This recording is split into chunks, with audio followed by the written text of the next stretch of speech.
நல்ல சமாரியன் இயேசு என்னை தேடி வந்தாரே. நல்ல சமாரியன் இயேசு என்னை தேடி வந்தாரே. பிரியமானவர்களே, வாரம் ஒரு குன்னிதின தலைப்பிலே இதனமாக யாக்கோபிடம் தேவன் கேட்ட கேள்வி என்ற தலைப்பிலுமாக நாம் தியானிக்க இருக்கிறோம். யாக்கோபிடத்திலே தேவன் என்ன கேள்வி கேட்டார் என்பதை பற்றி நாம் தியானிக்க இருக்கிறோம். தொடக்க நூல் ஆதியாகமம் 32ஆம் அதிகாரம் 26, 27 வசனங்களே யாக்கோபோடு ஆண்டுடைய தூதர் போராடும் பொழுது அவர் கேட்கிறார், உன் பெயர் என்ன என்று கேட்கிறார். உன் பெயர் என்ன என்ற ஒரு கேள்வியைத்தான் தூதரானவர் யாக்கோபிடத்தை கேட்கிறார். யாக்கோபு அதற்கு பதிலாக என் பெயர் யாக்கோபு என்று சொல்லி என்னை ஆசீர்வதியும் என்று கேட்கிறார். தேவதூதர் அவரை ஆசீர்வதிக்கிறார். அப்பொழுது ஒரு ஆசீர்வாதத்துக்காக இந்த பெயர் கேள்வி கேட்கப்பட்டது. இன்னைக்கு நீங்கள் நானும் பல இடங்களிலே வேலைகளுக்கு செல்கிறோம், வேலை வாய்ப்புக்காக செல்கிறோம். உங்கள் தகுதி என்ன, உங்கள் அந்தஸ்து என்ன, உங்கள் பெயர் என்ன, வயது என்ன, உங்கள் திறமை என்ன, ஆற்றல் என்ன எல்லாம் அறிந்துதான் ஒரு சம்பளத்தோடு ஒரு ஆசீர்வாதமான வேலையை கொடுப்பார்கள். ஆனால் இங்கே ஒரே ஒரு வார்த்தை, உன் பெயர் என்ன என்று சொல்லி கேட்டு தூதர் அவரை ஆசீர்வதிக்கிறார். இதன் பின்னால் என்ன இருக்கிறது என்று நாம் அறிந்து கொள்ள தொடக்க நூல் 27ஆம் அதிகாரத்திலே ஈசாக்கு தன் மூத்த மகனை ஆசீர்வதிக்க, ஏசாவை அழைத்து, நீ போய் வேட்டையாடி உணவுப் பொருளை சமைத்து எடுத்துக்கொண்டு வா, நான் உன்னை ஆசீர்வதிக்க வேண்டும் என்று சொல்கிறான்.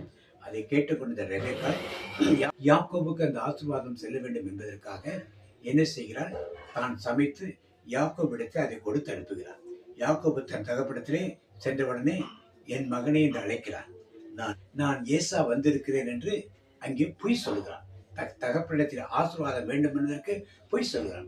ஆனால் 20 வருடங்களில் தன் திரும்பி வரும் பொழுது தூதர் அவருடைய பெயரை கேட்கும் பொழுது என் பெயர் யாக்கோபு என்ற ஒரு உண்மையை சொல்கிறான். இதிலிருந்து நாம் என்ன அறிந்து கொள்ள வேண்டும்? ஈசாக்கு இடத்திலே பொய் சொல்லி ஆசீர்வாதம் வேண்டும் என்றால் இங்கே தேவ தூதத்தை உண்மையை சொல்லி ஆசீர்வாதம் வேண்டும் என்று சொல்லலாம். என்ன மனமாற்றம் ஏற்பட்டிருக்கிறது அவனிடத்திலே? ஒன்று, உண்மையை சொல்ல வேண்டும் என்ற எண்ணம் ஏற்பட்டது. இரண்டாவது, தன் பேர் யாக்கோபு என்று சொல்வதன் மூலமாக யாக்கோபு என்றால் ஏற்கனவே அவன் பல பேரை ஏமாற்றி இருக்கிறான், எத்தனாக இருந்தான் என்று சொல்லப்பட்டிருக்கிறது. அதை தான் பாவி என்று அவன் ஏற்றுக்கொள்கிறான். தூதரிடத்தில் தான் பாவி என்று அறிக்கையிட்டு ஏற்றுக்கொள்கிறான். 2 காரியங்களை செய்வதன் மூலமாக அவன் ஆசீர்வதிக்கப்பட்டு அவன் பேர் இஸ்ரவேல் என்று மாற்றப்படுகிறது.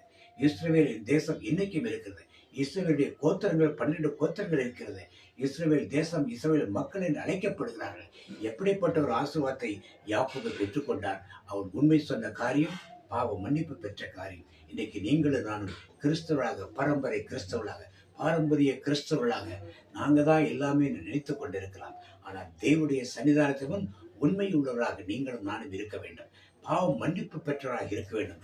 அப்பொழுதுதான் தேவன் கொடுக்கும் ஆசீர்வாதம் நமக்கு கிடைக்கும். உலகத்தருடைய ஆசீர்வாதம் 1000 கிடைக்கலாம், மேன்மைப்படுத்தலாம். ஆனால் தேவ ஆசீர்வாதம் வேண்டுமென்றால் தேவன் முன்னால் உண்மை உள்ளவராக இருக்க வேண்டும். தேவன் முன்னால் பாவ மன்னிப்பு பெற்றவராக இருக்க வேண்டும் என்று இந்த ஒரு கேள்வி நம்மளை சிந்திக்க வைக்கிறது. இன்றைக்கே நாம் எல்லாரும் மனம் திரும்புவதோடு ஆண்டவர் பக்கம் திரும்புவோம், ஆண்டவர் ஆசீர்வாதத்தை பெற்றுக்கொள்வோம். இயேசுவுக்கு புகழ், இயேசுவுக்கு நன்றி. மீண்டும் அடுத்த வாரம் உங்களை சந்திப்போம். Praise the Lord.